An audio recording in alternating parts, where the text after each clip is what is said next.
WWE के WrestleMania पर CM Punk Roman Reigns को मेन इवेंट पर फेस करेंगे, ये हम सबको पता है। बट अब यहाँ पर रेसलमेनिया के बाकी मैचेस को लेकर WWE के प्लान सामने आ चुके हैं। WWE में वुमेन्स मैच के रेसलमेनिया मेन इवेंट करने को लेकर सॉलिड का मेजर स्टेटमेंट आ रहा है। बैड बनी के WWE पर रिटर्न होने को लेकर बैक स्टेज से मेजर रिपोर्ट आ चुकी है, तो वहीं एजे स्टाइल को लेकर सेथ रॉलिंस का मेजर स्टेटमेंट आ चुका है। तो गाइस चलिए बिना किसी देरी के शुरू करते हैं इस वीडियो को। और सबसे पहले बात करेंगे बैड बनी की। गाइज यहाँ पर ये बात तो हम सभी लोगों को मालूम है, 2 साल पहले बैड बनी ने WWE के ऊपर उनका इन रिंग डेब्यू किया था और उसके बाद WWE के अंदर बैड बनी हमें यहाँ पर मल्टीपल मैचेज में देखने को मिले। बट अब यहाँ पर लगभग 1 साल से WWE के अंदर हमें यहाँ पर सेलिब्रिटी बैड बनी देखने को नहीं मिले हैं और लगातार बैड बनी के WWE से गायब रहने के बाद अब इस हफ्ते इस चीज को लेकर रिपोर्ट आ रही है कि बैड बनी फाइनली एक बार फिर से रेसलिंग बिजनेस पर वापस आने वाले हैं और जल्द यहाँ पर WWE के अंदर हमें यहाँ पर बैड बनी का रिटर्न देखने को मिलेगा।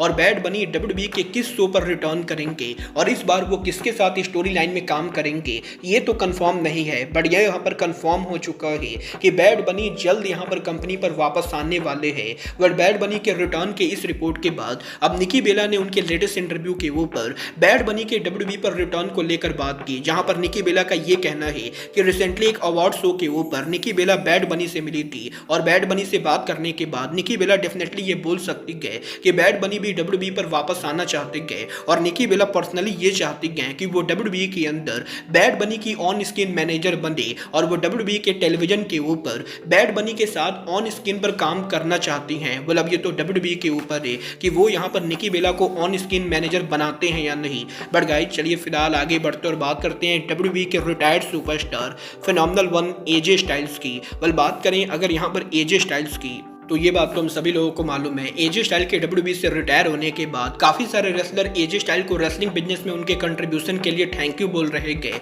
और अब यहाँ पर WWE की इंजर्ड सुपरस्टार सेथ रॉलिंस के लेटेस्ट इंटरव्यू के ऊपर रॉलिंस यहाँ पर एजे स्टाइल को लेकर बात करते हैं, जहाँ पर एजे स्टाइल को लेकर रॉलिंस का ये कहना है कि एजे स्टाइल रेसलिंग बिजनेस के ना कि one of the greatest of all time है, बल्कि एजे स्टाइल वो रेसलर है जो यहाँ पर सेथ रॉलिंस के अर्ली करियर के अंदर उनके फेवरेट रेसलर हुआ करते थे। और सेथ रॉलिंस जो रेसलिंग स्टाइल यूज करते हैं वो रेसलिंग स्टाइल एजे स्टाइल और शॉन माइकल जैसे रेसलर्स ने फेमस किया है और एजे स्टाइल और शॉन माइकल जैसे रेसलर्स को ही देखकर सेथ रॉलिंस यहां पर रेसलिंग बिजनेस में आने का फैसला किया था। और जहां WWE के अंदर शॉन माइकल को सेथ रॉलिंस उनका फेवरेट रेसलर मानते थे, वहीं WWE के बाहर एजे स्टाइल वो रेसलर था जिसे देखकर सेथ रॉलिंस बड़े हुए हैं। और एजे स्टाइल अगर यहां पर रेसलिंग बिजनेस में नहीं होते तो शायद यहां पर सेथ रॉलिंस जिस तरीके से रेसल करते हैं वो उस तरीके से रेसल नहीं कर रहे होते। और सेथ रॉलिंस यहां पर उनके करियर में जो भी रेसलिंग स्टाइल यूज करते हैं वो उसका पूरा क्रेडिट एजे स्टाइल को देना चाहेंगे। और सेथ रॉलिंस डेफिनेटली ये बोलना चाहेंगे कि एजे स्टाइल का रेसलिंग बिजनेस के ऊपर बहुत ही बड़ा कंट्रीब्यूशन दे, क्योंकि उनके ही रेसलिंग स्टाइल को आज के टाइम के ऊपर 90% रेसलर यूज करते हैं। वेल मैं यहाँ पर रॉलिंस की बात से काफी हद तक एग्री करता हूँ। बट गाइज चलिए फिलहाल आगे बढ़ते और बात करते हैं WWE सुपरस्टार सॉलिड फ्लेयर की। गाइज यहाँ पर इस हफ्ते सॉलिड के लेटेस्ट इंटरव्यू के अंदर सॉलिड ने WWE के अंदर वुमेन्स मैच के रेसलमेनिया मेन इवेंट करने को लेकर बात की, जहां पर सॉलिड का ये कहना है कि WWE के अंदर डेफिनेटली कंपनी पर करंटली जिस लेवल की वुमेन रेसलर है, सॉलिड ये बिलीव करती है कि वुमेन रेसलर रेसलमेनिया को मेन इवेंट कर सकती है, क्योंकि WWE के मेल डिवीजन के मुकाबले करंटली यहां पर कंपनी के वुमेन डिवीजन के अंदर ज्यादा बड़े स्टार्स है। और WWE के अंदर रिया रिप्ली, सॉलिड फ्लेयर सहित बैकी लिंच और बेली जैसे रेसलर किसी भी रेसलमेनिया को मेन इवेंट करने वाले रेसलर से। और सॉलिड ये बिलीव करती है कि WWE कंपनी अगर यहां पर एक परफेक्ट स्टोरी लाइन बनाती है तो परफेक्ट स्टोरी लाइन के साथ वुमेन्स मैच रेसलमेनिया को मेन इवेंट कर सकता है। तो आपको क्या लगता है, वुमेन्स मैच को रेसलमेनिया मेन इवेंट करना चाहिए या नहीं? आप लोग मुझे कमेंट करके बताएंगे।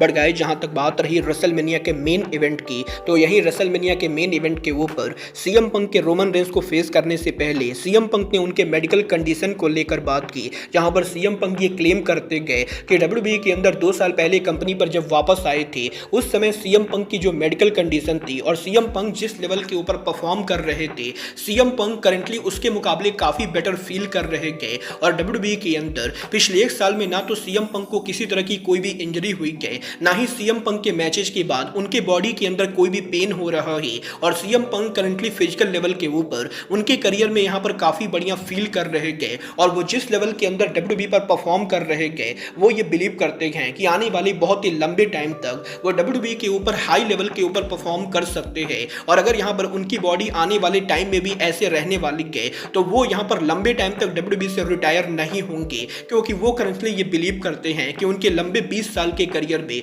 उन्होंने डब्ल्यूडब्ल्यूई सहित बाकी कंपनीज में जो भी काम किया है उन सबको मिलाकर करंटली वो जो वर्क कर रहे हैं वो उनके करियर का अब तक का बेस्ट वर्क है। और वो यहाँ पर डब्ल्यूडब्ल्यूई के अंदर हाईएस्ट लेवल के ऊपर परफॉर्म कर रहे हैं। और रेसलमेनिया 42 के ऊपर जब वो यहाँ पर रोमन रेंस को फेस करेंगे तो वो ये दिखाने वाले हैं कि रोमन रेंस से एज में काफी ज्यादा होने के बाद भी वो रिंग के अंदर रोमन रेंस से ज्यादा बेटर परफॉर्म कर सकते हैं। और डब्ल्यूडब्ल्यूई के रेसलमेनिया के ऊपर फैंस को सीएम पंक का बेस्ट वर्जन देखने को मिलेगा। मतलब ये तो आने वाला टाइम बताएगा कि सीएम पंक डब्ल्यूडब्ल्यूई के अंदर कितने लंबे टाइम तक टाइटल को होल्ड करते हैं और डब्ल्यूडब्ल्यूई कंपनी पंक को कितने लंबे टाइम तक मेन इवेंट स्पॉट के ऊपर रखती है। बट गाइस चलिए फिलहाल आगे बढ़ते और बात करते हैं रेसलमेनिया 42 के बाकी मैचेस की। बात करें अगर यहाँ पर रेसलमेनिया 42 की तो गाइस ये बात तो हम सभी लोगों को मालूम है, रेसलमेनिया 42 के नाइट 1 के मेन इवेंट के ऊपर Cody Rhodes possibly Drew McIntyre और जेकब फातू को फेस करेंगे। तो वहीं नाइट 2 के ऊपर सीएम पंक रोमन रेंस को फेस करने वाले हैं। और यहीं इन दो मैचेस के कंफर्म होने के बाद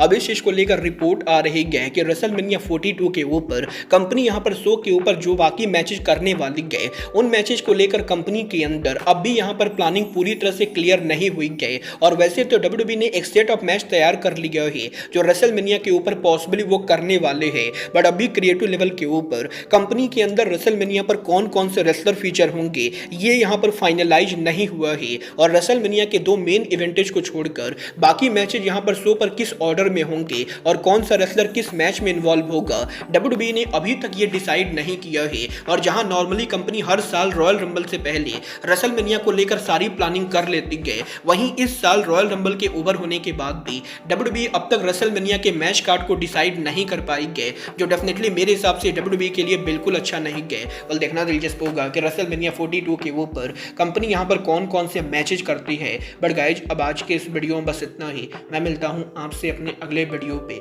बट गाइज तब तक के लिए good bye, good night and bang.